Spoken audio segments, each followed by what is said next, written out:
আসসালামু আলাইকুম। আমাদের ইংরেজি শেখার আরও একটা ক্লাসে আপনাকে স্বাগতম। আমাদের আজকের ক্লাসের বিষয়বস্তু হচ্ছে প্রিপোজিশন এর ডেফিনিশন, সংজ্ঞা, এটার টাইপ বা ক্যাটাগরি এবং এর কিছু উদাহরণ। তো প্রিপোজিশন সম্পর্কে প্রথমেই বলতে হয় যে এটা হচ্ছে এমন কতগুলো শব্দ ইংরেজি ভাষায় যেগুলো হচ্ছে দুইটা জিনিসের মধ্যে সম্পর্ককে প্রকাশ করে। তো দুইটা বস্তুর মধ্যে কি সম্পর্ক, কি ধরনের সম্পর্ক, সেটা আম, প্রকাশ পায় প্রিপোজিশনের মাধ্যমে। তো প্রিপোজিশনের ব্যাপারটা হলো যে এটা যদি আপনি মানে ভুল জায়গায় ব্যবহার করেন বা ভুল প্রিপোজিশন যদি আপনি একটা জায়গায় ব্যবহার করেন, তাহলে আসলে আপনার কথা বা আপনার লেখাকে এটা দুর্বল করে দেয়। তো এই জন্যে আমাদের প্রিপোজিশনটা ভালো করে বোঝা দরকার যে এটা আসলে কোথায় কোনটা ব্যবহার করতে হয়। তো আসেন আমরা দেখে নিই প্রিপোজিশনের সঠিক ব্যবহারটা কি। আচ্ছা, definition of prepositions. A preposition is a word that shows the relationship between a noun or pronoun and another word in a sentence. ওইটাই আমি প্রথমে যেটা বললাম যে একটা নাউন এবং অথবা প্রোনাউনের সাথে সেন্টেন্সের অন্য আরেকটা শব্দের সম্পর্কটা কী ধরনের সেটাই প্রকাশ করে হচ্ছে preposition. Prepositions typically indicate direction, location, time or method, connecting ideas and providing context. আচ্ছা, যে প্রিপোজিশন সাধারণত হচ্ছে দিক, স্থান, সময়, পদ্ধতি এগুলো নির্দেশ করে, অথবা দুইটা জিনিসের মধ্যে যোগসূত্রকে প্রকাশ করে, অথবা কোনো কিছুর প্রেক্ষাপট বর্ণনা করে। আচ্ছা, চলেন দেখি প্রিপোজিশন কি কি ধরনের হয়। Types of prepositions. Preposition of place. These prepositions indicate the location or position of a noun or pronoun. আচ্ছা, এই যে স্থান নির্দেশ করা প্রিপোজিশন গুলা কি কি ধরনের হয় একটু দেখেন। কমন এক্সাম্পলস, আর উপরে উঠে গেছে, sorry, my mistake. Prepositions of place. আচ্ছা, common examples: in, on, at, behind, under, above, between. এগুলো সব হচ্ছে প্রিপোজিশন অফ প্লেসের উদাহরণ। সবগুলো শব্দের অর্থই সম্ভবত আমরা জানি।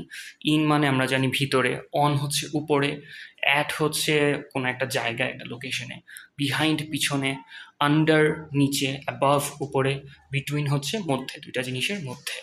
আচ্ছা, example sentences: the book is on the table. বইটা টেবিলের উপরে, এটা বোঝানোর জন্য অন ব্যবহার করা হচ্ছে। She is standing behind the door, যে সে দরজার পিছনে দাঁড়িয়ে আছে।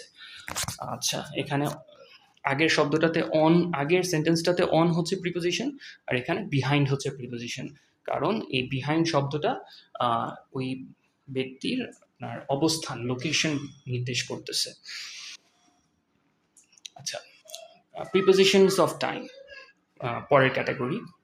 These prepositions refer to specific time periods or moments. যে এই প্রিপোজিশনগুলো হচ্ছে সুনির্দিষ্ট সময় অথবা মুহূর্তকে নির্দেশ করে। Common examples: at, on, in, before, after, during, since ইত্যাদি। আপনারা খেয়াল করবেন যে প্রিপোজিশন অফ প্লেস আর প্রিপোজিশন অফ টাইম, এই দুইটার এক্সাম্পল অনেক ক্ষেত্রেই মিলে গেছে। এর কারণ হচ্ছে কিছু কিছু শব্দ একই সাথে আপনার একাধিক ক্ষেত্রে ব্যবহার হয়। যেরকম আগের উদাহরণে আপনারা দেখছেন যে অন দিয়ে বোঝায় হচ্ছে কোনো কিছুর উপরে, আবার অন কিন্তু আপনার সপ্তাহের কোনো দিনে কিছু একটা সংঘটিত হচ্ছে, এটা বোঝাতেও ব্যবহার হয়। যেমন I have an interview on Sunday, অথবা I went to visit my cousin, অথবা I will go to visit my cousin on Friday, এইরকম। তো আপনার একই প্রিপোজিশন কয়েক ধরনের উপায়ে ব্যবহার হতে পারে। আচ্ছা, এখানে কি বলছে যে these prepositions refer to specific time periods or moments. Common examples: at, on, in, before, after, during, since. আচ্ছা, example sentences: we will meet at 3 p.m. আচ্ছা, এখানে সুনির্দিষ্ট করে একটা সময় উল্লেখ করে দিছে, এই কারণে অ্যাট বসতেছে, ঠিক আছে। এবং এই জিনিসটা খেয়াল রাখবেন যে যখনই কোনো মানে ঘড়ির সময় মেনশন করা থাকবে, উল্লেখ করা থাকবে, তখন তার আগে সব সময় প্রিপোজিশন হিসাবে অ্যাট বসবে। যেরকম আওয়ার ক্লাসেস স্টার্ট অ্যাট কি সে 12 AM, অথবা অ্যাড দিতে পারেন অথবা ফ্রমও দিতে পারেন 12টা থেকে। 12 অ্যাড দিলে জিনিসটা হয় যে 12টায় শুরু হচ্ছে। আসলে 12 AM 12 PM খুব কনফিউজিং, কারণ এই সময়টা হচ্ছে AM PM এর ট্রানজিশন হয়। আমি 11 AM বলি, হ্যাঁ। Our classes start at 11 AM মানে হচ্ছে আমাদের ক্লাস 11টায় শুরু হয়। আর our classes start from 11 AM এই কথাটার মানে হচ্ছে আমাদের ক্লাস 11টা থেকে শুরু হয়। দুইটা অর্থ প্রায় সেম, দুইভাবে বলা যায় আর কি, দুইটাই সঠিক। আচ্ছা, এখানে বলছে we will meet at 3 PM, এটা একটা এক্সাম্পল। আর আরেকটা বলতেছে হি ওয়াজ বর্ন ইন 1990, যে সে 1990 সালে জন্মগ্রহণ করেছিল। স্যার, কোনো সালে কিছু একটা সংঘটিত হয়েছিল, এটা বলতে গেলে সবসময় আপনার ওই সংখ্যার আগে, সালের সংখ্যার আগে প্রিপোজিশন ইন বসবে। যেমন উদাহরণস্বরূপ বলতে হয় যেরকম একটা তো দেওয়াই আছে যে বর্ন ইন 1990, এছাড়া আর কি হতে পারে যে okay, so the first smartphone was invented in 2008, ঠিক আছে। তো একটা সালে কিছু একটা হয়েছে, এটা উল্লেখ করার জন্য আমরা প্রিপোজিশন ইন ব্যবহার করি। আচ্ছা, নেক্সট, প্রিপোজিশনস অফ ডাইরেকশন, যে দিক নির্দেশ করে এরকম preposition. This prepositions show movement or direction, যে এই প্রিপোজিশনগুলো হচ্ছে মুভমেন্ট, নড়াচড়া, কোনো কিছুর নড়াচড়া হচ্ছে এবং সেটার দিক, এই দুইটা জিনিস হচ্ছে উল্লেখ করে। Common examples: to, into, towards, from, over, under, across. To মানে হচ্ছে দিকে, ইনটু মানে ভিতরে, টুয়ার্ডস মানে আবারও দিকে, ফ্রম হচ্ছে থেকে, ওভার উপরে, আন্ডার নিচে, অ্যাক্রস হচ্ছে ভিতর দিয়ে, মাঝখান দিয়ে। Example sentences: she is walking to the park, সে হেঁটে হেঁটে পার্কের দিকে যাচ্ছে, পার্কে যাচ্ছে। সে পার্কে যাচ্ছে, পার্কের দিকে আসলে টু দিয়ে ঠিক মানে বোঝায় না, সে পার্কে যাচ্ছে, এই জিনিসটা এই টু দ্বারা এখানে প্রকাশ পাইছে। আচ্ছা, তারপরে কি বলছে? The cat jumped over the fence, বিড়ালটা ওই বেড়ার উপর দিয়ে লাফ দিয়ে পার হয়ে গেল। তো সে যে উপর দিয়ে লাফিয়ে পার হলো, এটাই নির্দেশ করতেছে এই ওভার শব্দটা। আচ্ছা, এই লেখাগুলোর পরে হচ্ছে প্রিপোজিশনের আরও কিছু এক্সাম্পল আছে, আমরা ওগুলোও দেখব, তাতে করে আমাদের প্রিপোজিশন সম্পর্কে ধারণা আরও পরিষ্কার হবে ইনশাআল্লাহ। Number 4, prepositions of manner. আচ্ছা, this prepositions describe how something is done or the method, অর্থাৎ কোনো কিছু কিভাবে সংঘটিত হচ্ছে সেটার পদ্ধতি, সেটার ধরন নির্দেশ করে এই ধরনের প্রিপোজিশন। কমন এক্সাম্পলস: বাই দ্বারা, যেটা কোনো কিছুর দ্বারা, উইথ সাথে, উইদাউট এটা কোনো কিছু ছাড়া, লাইক মতো, এই লাইক মানে পছন্দ করা না, পছন্দ না, এই লাইক হচ্ছে কোনো কিছুর মতো। আচ্ছা, example sentences: he travelled by car, he travelled by car, সে গাড়ি দ্বারা ভ্রমণ করলো। She writes with a pen, সে কলম দিয়ে লিখছে, লিখে, সে কলম দিয়ে লেখে। সে যদি পেন্সিল দিয়ে লিখতো তাহলে লেখা হতো she writes with a pencil. আচ্ছা, এখানে সেন্টেন্স অল্প কয়েকটা, এক্সাম্পল সেন্টেন্স খুব কম দেওয়া আছে, সামনে আরও বেশি এক্সাম্পল আছে, ওগুলাও আমরা দেখব। আচ্ছা, number 5, prepositions of agent or instrument. This prepositions indicate, আমাদের রেকর্ড হচ্ছে? হ্যাঁ, হচ্ছে। Prepositions of agent or instrument. These prepositions indicate a person or an object that causes or helps in performing an action. আচ্ছা, একটা কাজ কে করতেছে, কিভাবে, কি দ্বারা করতেছে সেটা নির্দেশ করে এমন কিছু প্রিপোজিশন। কমন এক্সাম্পলস: বাই এবং উইথ। আচ্ছা, অতএব আমরা পাচ্ছি যে এই প্রিপোজিশন একাধিক ক্যাটাগরিতে ব্যবহার হয়। Common examples: the letter was written by her, এখানে এই যে হার, এই মহিলা, ইনি হচ্ছে কাজটার ঘটক, তিনি ঘটাচ্ছেন, তাই এখানে বাই দিয়ে তার দ্বারা যেটা হয়েছে এটা বোঝাচ্ছে, সে হচ্ছে এজেন্ট এখানে। The door was open with a কি, যে চাবি দ্বারা দরজাটি খোলা হলো। তো চাবি দিয়ে জিনিসটা করা হচ্ছে, চাবিটা হচ্ছে এই ঘটনার ঘটক, ঘটনার এজেন্ট, এই কারণে এখানে প্রিপোজিশন উইথ বসতেছে। আচ্ছা, prepositions of cause, reason or purpose, যে কোনো কিছুর কারণ অথবা উদ্দেশ্য নির্দেশ করে এমন preposition. This prepositions explain why something happens or the reason for an action, যে কোনো কিছু কেন ঘটছে সেটা হচ্ছে উল্লেখ করে কিছু এমন এই প্রিপোজিশনগুলা। Common examples: because of, due to, for, owing to. আচ্ছা, এই সবগুলারই মানে হচ্ছে যে কারণে। Example sentences: the flight was delayed because of the weather, যে খারাপ আবহাওয়ার কারণে ফ্লাইট ডিলে হয়ে গেল, ফ্লাইট বিলম্বিত হলো। আচ্ছা, ওয়েদার, এখানে ব্যাড ওয়েদার আলাদা করে উল্লেখ করে নাই, এখানে শুধু বলতেছে আবহাওয়ার কারণে ফ্লাইট বিলম্বিত হলো, কিন্তু আসলে আবহাওয়া বললেই তো বুঝে নিতে হয় যে ভালো আবহাওয়ার জন্য তো নিশ্চয়ই ফ্লাইট বিলম্ব হয় না, ফ্লাইট ডিলে হয় না, খারাপ আবহাওয়া হইলেই হয়। Next example: he was punished for being late, যে সে দেরি করে আসার কারণে তাকে শাস্তি দেওয়া হলো। ফর, তো ফর দ্বারা এখানে কি বোঝাচ্ছে? জন্যে, দেরি করার জন্যে, দেরি করে আসার জন্যে তাকে শাস্তি দেওয়া হলো। Next category: prepositions of possession. Sir, possession মানে হচ্ছে মালিকানা। তো this prepositions indicate ownership or possession. Position না, পজেশন, মানে আমরা পজিশন যদি বলি প দিয়ে তারপরে দন্তস্ব রস্বইকার, আর এটা হবে পজেশন, যে প দন্তস্ব একার, পজেশন, কোনো কিছু পজেস করা, কোনো কিছুর মালিকানা থাকা।